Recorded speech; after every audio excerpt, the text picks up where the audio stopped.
warahmatullahi wabarakatuh. Halo teman-teman semuanya. Perkenalkan, kami dari kelompok 3 akan mempresentasikan materi sejarah dan ruang lingkup e-commerce. Nah, sebelum itu, saya akan memperkenalkan terlebih dahulu anggota dari kelompok 3. Yang pertama itu ada saya, Mustika dengan NIM 21053-162. Selanjutnya ada Ria Yulianti dengan NIM 23053-167. Sejarah e-commerce di Indonesia diawali pada tahun 1994 yang ditandai dengan munculnya Indonet sebagai Internet Service Provider atau ISP pertama yang komersial pada 25 tahun silam. Yang mana ISP ini memberikan peluang yang sangat besar, membuka peluang yang sangat besar dalam pemanfaatan teknologi telekomunikasi dan informasi dalam berbagai bidang, terutama perdagangan. Meskipun pada awalnya internet ini hanya dikenal sebagai media komunikasi dan media promosi, bukan sebagai platform untuk menyediakan kegiatan transaksi. Pada saat itu, manfaatan layanan internet ini hanya sebagai etalase digital, di mana konsumen ini hanya dapat melihat barang yang diinginkan atau yang dijual, namun proses negosiasi dan proses jual beli ini hanya bisa dilakukan dengan cara yang konvensional, atau setidaknya melalui sambungan telepon. Maka seiring dengan berjalannya waktu, muncullah ide-ide dalam upaya pemanfaatan layanan internet. Berikut ini adalah perkembangan e-commerce di Indonesia. Yang pertama, bineka.com. Situs bineka.com baru membuka platform penjualan online pada tahun 1996. Di mana setelah 3 tahun berdiri, sejak tahun 1993, Bineka muncul dengan toko online-nya yang menjual komputer, laptop, gadget, dan aksesorisnya. Hanya saja, pada saat itu, masih terbatas company profile, sekedar untuk menampilkan detail kontak dan beberapa hal mendasar lainnya. Pertengahan tahun 1999, setelah hampir 1,5 tahun, dihantam krisis moneter pada tahun 1997, tekad dan semangat baru bineka.com mencanangkan langkah pertama untuk memperbaiki situs online, yaitu dengan cara mengupdate setiap hari untuk berjualan online. Hingga pada akhirnya, setelah mengalami kegagalan, bineka.com berhasil sukses dan memiliki rating tinggi di e-commerce serta cukup dikenal oleh masyarakat. Yang kedua, pada tahun 2000 sampai 2007 banyak toko-toko online bermunculan. Pemerintah mulai menyadari akan potensi dan efek dari perdagangan elektronik. Akhirnya, mulai menyusun rancangan undang-undang. Hal ini juga sejalan dengan terus bertumbuhnya sektor e-commerce dan perilaku ekonomi warganet dalam memanfaatkan media internet dalam melakukan transaksi.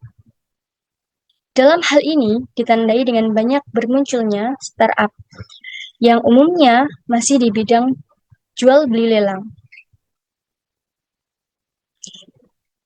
Dengan adanya startup, berimbas pula pada persaingan dagang di dunia internet.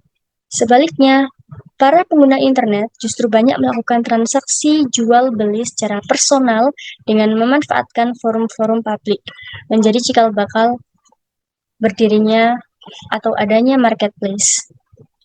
Ekosistem e-commerce yang terus berkembang juga mendorong diluncurkannya beraneka ragam layanan pembayaran.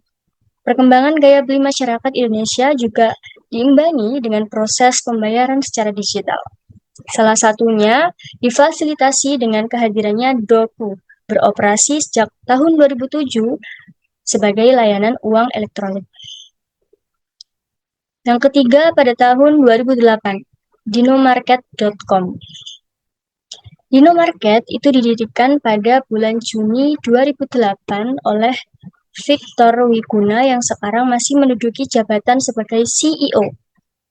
PT Dinomarket merupakan salah satu perusahaan WME yang bergerak di bidang e-commerce yang menyediakan produk-produk berkualitas, asli, dan bergaransi. serta mengutamakan pelayanan berkualitas kepada customer. Pada tahun 2012, bertempat di Pullman Hotels Central Park, meluncurkan konsep belanja online dengan layanan kelas premium, belanja bebas resiko, pesan pagi, terima sore. Perusahaan yang berlokasi di APL Tower lantai 6 kini menjadi salah satu perusahaan e-commerce terbaik dari sisi pelayanan kepada pelanggan di Indonesia. Banyak produk yang ditawarkan di dinomarket.com, mulai dari peralatan elektronik sampai dengan peralatan rumah tangga.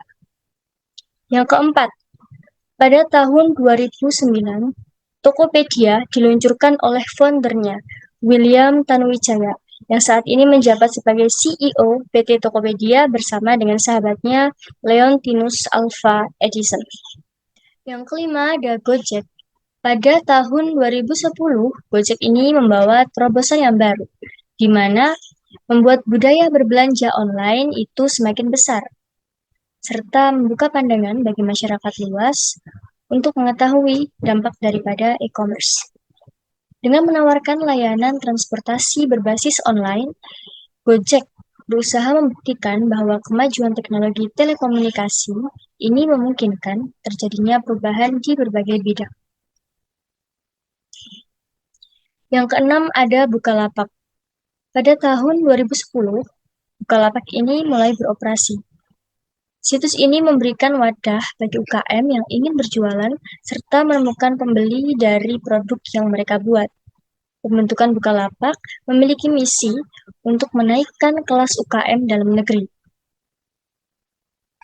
Karena menurut Bukalapak, usaha kecil ini memiliki peran yang sangat besar dalam aktivitas ekonomi dalam negeri. UKM bisa memberikan lapangan pekerjaan bagi masyarakat. Yang ketujuh ada tiket.com.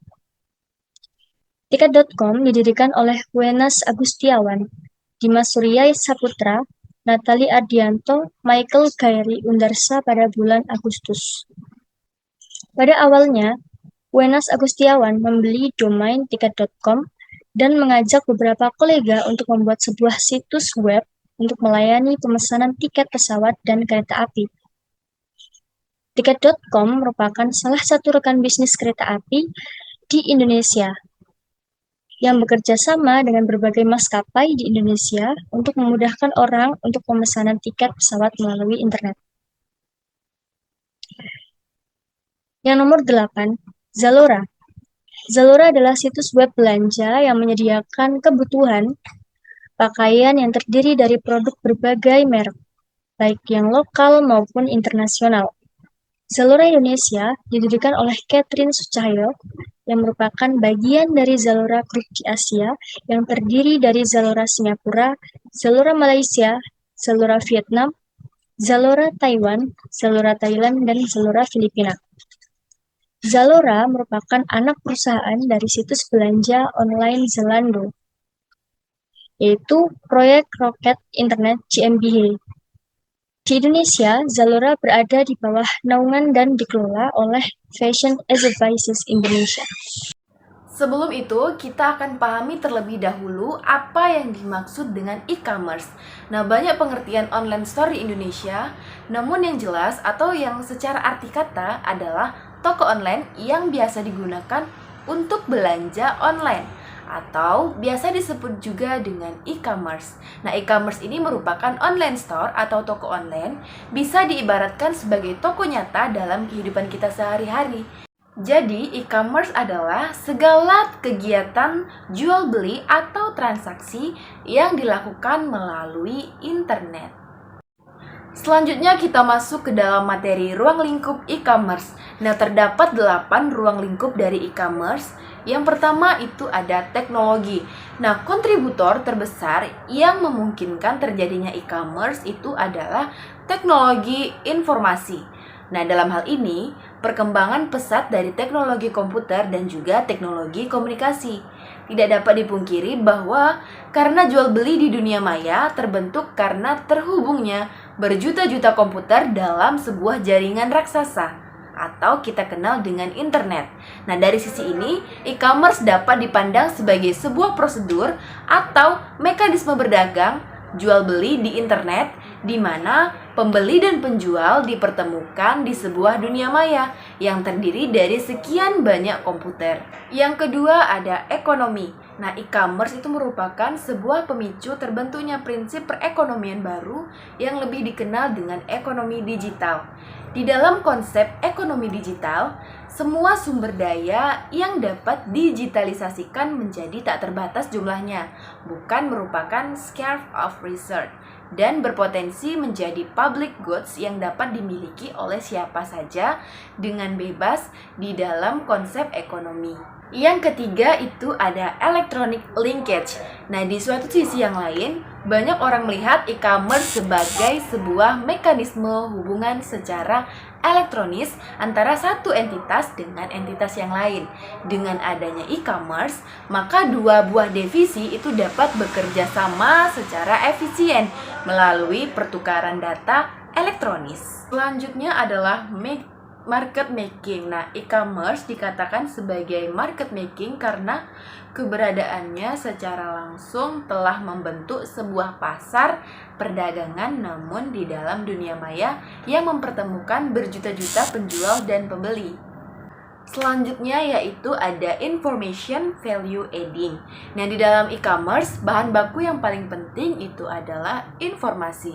Nah, sehubungan dengan ini, proses pertambahan nilai atau value adding proses menjadi kunci terselenggaranya sebuah mekanisme e-commerce. Selanjutnya ada legal, privacy, dan public policy.